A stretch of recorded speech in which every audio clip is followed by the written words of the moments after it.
Good morning, Facebook, YouTube, and Twitter. This is Rich again, back for your first video blog of the day for Wednesday, July 22nd, 2015, around 7 in the morning, Billerica, Massachusetts. Nice and sunny day right now. Going to be low humidity and dry. Going to have a stretch of 5 straight days with low humidity and stuff. Heat and humidity is kind of on a summer vacation right now, but it will be back.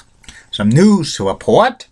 The Houston Astros beat the Boston Red Sox by the score of 8-3. The Red Sox suck right now. I think they're going to be sellers at the trading deadline.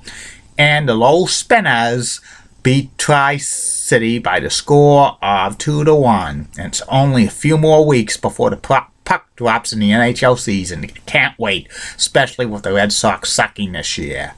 And that's about it on the news. My first video subject of the day is the review of the 1997 WCW Bash at the Beast pay-per-view that happened at Daytona Beach, Florida. The main event for this pay-per-view card was Lex Luger and the Giant facing off against Hollywood Hulk Hogan and NBA player at the time Dennis Rodman, plus other great matches. And there was no dark matches for the Bash at the Beach pay-per-view for Daytona Beach. And here's what happened on the pay-per-view card. It was called by Tony Schiavone, Bobby the Brain Heenan, Dusty Rhodes, and for a few matches, the Professor Mike Tenay. The first match was Mortis and Raph with James Vandenberg facing off against Glacier and Ernest the Cat Miller. And this was a decent match and stuff like that. The ending had James Vandenberg get knocked out by Glacier, but he threw a chain in and Mortis wrapped it up and he knocked out Glacier with it, pinning him 1, 2, 3. The Mortis Raph Glacier Ernest feud was kind of underrated in WCW and stuff. Blood runs cold. The next match was Lionheart Chris Jericho facing off against the Ultimate Dragon for the WCW Cruiserweight Championship. Chris Jericho won the Cruiserweight Championship a couple weeks before this pay-per-view. He beat Six from the NWO, and this was a great match, back and forth, back and forth. Chris won the match with a sunset flip, and he embraced and congratulated and shook hands with the Ultimo Dragon, which was pretty good.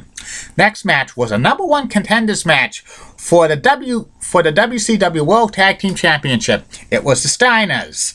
Rick and Scott facing off against the Great Muta and Masahiro Chono. The Muta and Chono were part of NWA Japan. And this was a decent match and stuff. The Steiners won it. Rick pinned Muta after Scott delivered a Frankensteiner off the top rope, which was pretty good. The next match was a Lucha 6-man tag team match. It was Juventud Guerrera, Hector Garza, and Liz Mark Jr. facing off against Viano 4, La Parca, and Psychosis, with Sonny Owen and the referee. This was an okay match.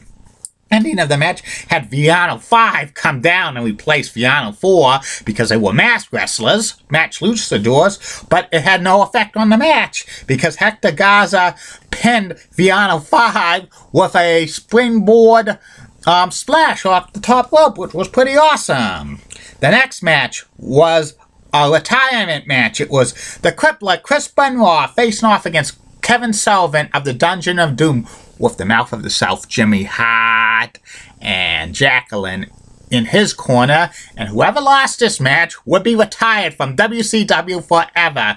And this was a culmination of a year-long feud between Chris Benoit and Kevin Sullivan, which took Chris Benoit in real life took Kevin Sullivan's wife Nancy, who was Woman, over to him, and Woman was released from WCW before this match because of budget cuts and stuff. And this was no disqualification. It was kind of false count anywhere. And Chris Benoit and Kevin Sullivan fighting over the building and stuff. They fought in the crowds right near Raven and Stevie Richards and stuff like that. Ending had Jacqueline interfere hit Kevin Sullivan with a chair, and Chris Benoit does the diving headbutt for the 1, 2, 3. Chris Benoit wins this match, and Kevin Sullivan's retired after the match.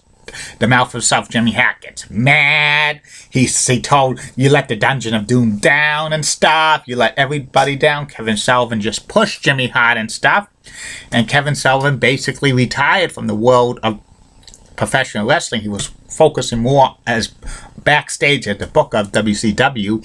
I think he briefly came back in 1999 as part of the new Varsity Club and stuff. That was a great match. Next match was for the United States Championship, WCW United States Championship. It was Double J, Jeff Jarrett, facing off against Steve Mongo McMichaels. Jeff Jarrett was thrown out of the Horsemen, and Steve McMichaels didn't like him at all. And Steve McMichaels was with his wife Deborah at the time in his corner. But this was an okay match. Ending had Deborah turn on Steve McMichaels, hitting him with the briefcase, and Jeff Jarrett pins Steve McMichaels and retains the United States Championship. And then Double J and Deborah are together. The next match was a grudge tag team match. It was Macho Man Randy Savage, ooh yeah, and Scott Hall, one half of the Outsiders WCW Tag Team Championships, with Miss Elizabeth in the corner facing off against Diamond Dallas Page and a mystery partner. That mystery partner turned out to be Kurt Hennig, and this was an okay match. And DDP and Kurt Hennig had their problems. DDP accidentally pulled the ropes for Kurt Hennig because he thought it was one Randy Savage. Kurt Hennig got mad and left DDP high and dry. And the ending of the match had Macho Man Randy Savage pin DDP with help from Scott Hall. 1, 2, 3. Was an okay match and stuff, but to set up DDP and Kurt Hennig feuding. The next match was another grudge match. It was Rowdy Piper facing off against Nature Boy Ric Flair. Woo! Flair turned heel on Piper because they had a disagreement over a tag team match and stuff. The previous match and stuff. And this was a great match, a great match for these two. The Horsemen tried to interfere, Chris Benoit and Steve Mongo McMichaels, but the referee threw them out of the ring because they were interfering. And the ending had Piper put to sleep on Flair, and Flair submitted. The last match on this card, the main event, it was the total package, Lex Luger and the Giant facing off against Hollywood Hulk Hogan and Dennis Rodman, who was playing for the Chicago Bulls at this time. And in their corner, they had the Macho Man Randy Savage. And this was an okay tag team match. It lasted over 20 minutes and stuff. And it was back and forth. In the middle of the match, Sting came down, but it was a giant Sting. It was a tall Sting. And he attacked the Giant using the baseball bat. That Sting was Kevin Nash of the NWA, one half of the World Tag Team Championship with Scott Hall, the Outsiders. Too sweet!